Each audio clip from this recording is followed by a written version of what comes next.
박근혜 전 대통령 오늘 4차 옥중 조사를 받았습니다. 3차 조사까지 배석했던 한 부장검사, 한웅재 부장검사가 빠지고 이번에는 이원석 부장검사가 직접 투입이 됐습니다.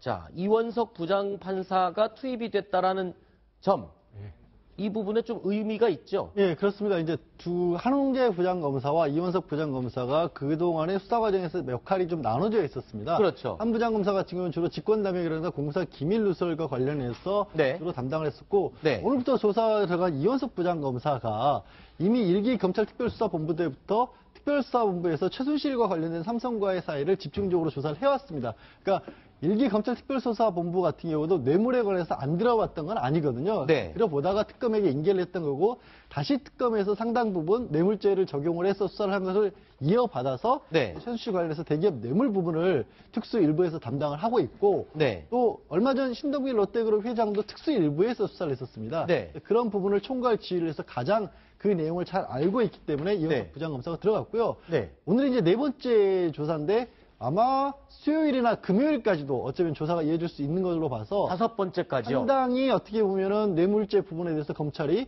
많은 투자를 하고 있다라고 볼 수 있습니다. 아니, 저는 궁금한 게요. 지금 4번째 조사까지 받고 5번째 조사까지 준비한다. 그럼 왜 그렇게 여러 번 지금 하는 겁니까? 뭐 자백을 받아내겠다는 겁니까? 꼭 자백을 받아낸다기보다 지난번 영장을 발부받기 위해서 수사를 했었을 때는 네. 사실상 그 조사에 박 전 대통령이 본인이 받고 있는 형사실 자체를 거의 부인하는 내용으로 들어있었습니다. 네. 그러니까 그냥 부인한다는 것이 어떤 의미냐면 증거를 인멸할 우려가 있다라고 해서 네. 이건 검찰이 수사한 다른 증거들과 비춰봤을 때 법원이 보기에 구속수사할 필요성이 있다라는 것을 인정받기 위한 정도에 그쳤고, 네. 이제는 재판 준비를 하지 않습니까? 그렇죠. 재판 준비를 하기 때문에 뭐 안전보호 수석이나 정호성 전비관의 녹취록을 제시를 하면서 박 전 대통령에게 네. 이런 부분들이 나와 있는데 어떻게 생각하냐, 내지는 지금 모른다고 부인하는 게 말이 안 되지 않느냐, 네. 추궁 같은 걸 또 하기 때문에 시간도 길어지고 확인의 대상이 많아진 겁니다. 네.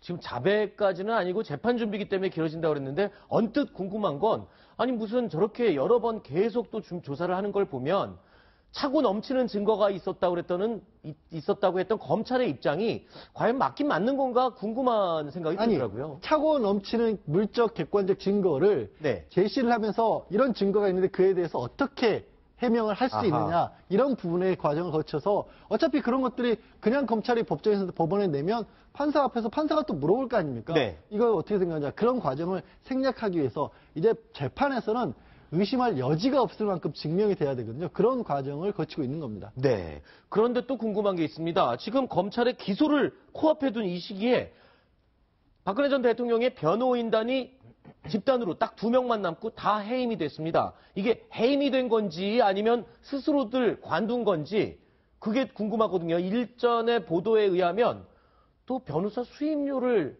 거의 지불을 하지 않고 있다. 박근혜 전 대통령 측에서 이런 보도도 있었거든요. 자, 지금 잔류한 사람이 유영하 변호사, 그리고 그다음에 최명성 변호사, 그리고 나머지는 전부 다 해임됐군요. 그렇습니다. 이게 자발적으로 그만둔 게 아니라 네. 다들 일방적으로 박 전 대통령에 의해서 그만 일을 맡았으면 좋겠다라고 해임이 됐다라고 네. 지금 알려져 있거든요. 네. 근데 이 부분이 저도 참 우아스러운 게 지금 박 전 대통령이 구속된 이후로 만날 수 있었던 변호사는 유영하 변호사밖에 없었어요. 한 사람밖에 없었잖아요. 그러니까 다른 사람들 같은 경우에는 어떤 전략적인 어떤 뭐 잘못이라든가 아니면 박 전 대통령과 의견이 맞지 않았던가 이런 걸 할 여지도 없었던 거예요. 그렇죠. 그냥 일방적으로 물러나게 만든 겁니다.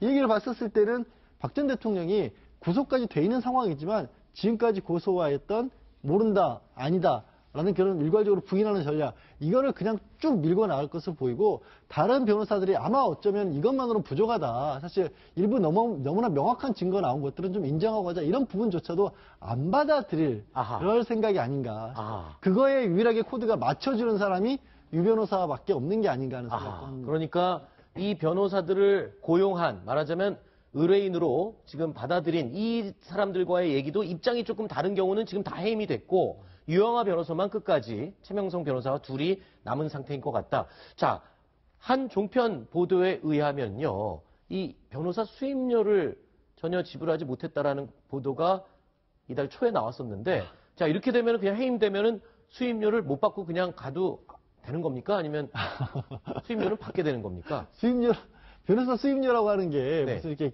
딱 정해져 있는 건 아니지 않습니까? 네. 이렇게 경우마다 다 다르고 뭐 어떤 식의 사건 수임 계약서를 처음에 써서 원래는 이제 변호사 협회를 통해서 제출하게 되고 있는데 검찰 단계일 때는 그런 부분이 또 그렇게 아주 복잡하지 않거든요.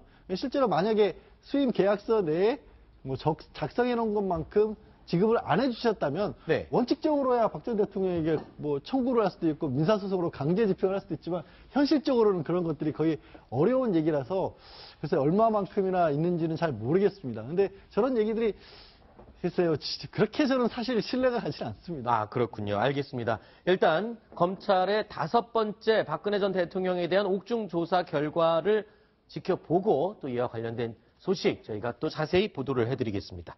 자, 뉴스탑 10 팀이 고른 다음 순위 소식 내용 확인해 보겠습니다.